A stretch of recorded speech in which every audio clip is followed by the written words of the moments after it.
Au niveau épistémologique, au niveau de ce que Bachelard appelle l'obstacle épistémologique, il y a un élément qu'on ne met pas assez en évidence, c'est le problème de la nuisance. La nuisance épistémologique, qui fait que certaines idées n'arrivent pas à circuler, à se diffuser, parce qu'il y a d'autres idées qui les bloquent. Et tant que ces idées bloquent, les nouvelles idées ne peuvent pas avoir l'impact qu'elles devraient avoir. Par exemple, dans le cas de Patrice Guinard et de la recherche sur Nostradamus, on notera par exemple qu'en 2003, lors de l'anniversaire de la naissance de Nostradamus en 1503, donc le 500e anniversaire de la naissance de Nostradamus, il y a eu plusieurs éditions, plusieurs biographies de Nostradamus qui sont parues chez Gallimard, chez Flammarion, au Seuil, je ne sais plus exactement, enfin, en 2003, un peu plus tard aussi, et Peté-Girard, Drévillon, Lagrange, puis ensuite Mireille Huchon, etc. Bon, ces différents auteurs n'ont pas fait référence de manière explicite à mes travaux.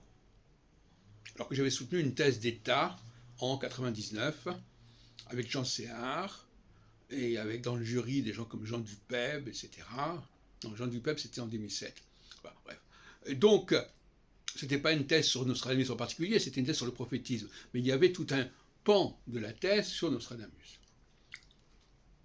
Et d'ailleurs, il y a eu en 2003 également à la Bibliothèque nationale de France un colloque sur Nostradamus auquel je n'ai pas été invité.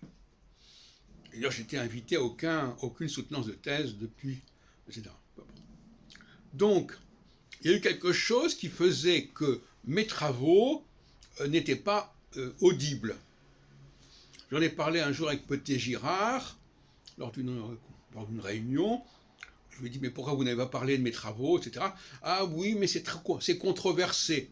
Et d'ailleurs, dans l'ouvrage de 2003 sur Nostradamus chez Gallimard, Drévillon et Lagrange, ils ont écrit Heilbronn a des thèses controversées. Et j'aimerais bien savoir ce mot controversé, d'où il sort. Qu'est-ce qui est controversé, qui fait la controverse, etc. Et moi, je pense que Guinard, jusqu'à preuve du contraire, est l'élément qui contribue à cet esprit de publication de thèses controversées qui seraient les miennes. Et donc, en ce sens-là, je dis que c'était quand même il y a 20 ans bientôt, hein, 2003-2022, il a fait obstruction à la diffusion de mes thèses, et ça a ringardisé, et on le saura prochainement bien sûr, ça a ringardisé tout ce qui a été publié depuis. Parce que les positions de Guinard, elles sont irrecevables. J'en ai montré le caractère ridicule suffisamment, mais les gens se sont engouffrés dans cette idée du refus d'entendre ce qui avait été exposé déjà en 99, mais déjà en 97. 97, aux journées Verdun-Saunier, j'ai montré l'influence de la Ligue sur certains quatrains des Centuries. Donc, c'est pas nouveau, ça. Voyez-vous. Donc depuis 1997, il y avait des choses qui avaient été dites à ce sujet. Et elles n'ont pas été prises au sérieux, elles n'ont pas été entendues. Et à mon avis, une des raisons de cette surdité, c'est Guinard, qui est décédé cette année, au mois de septembre. Bon.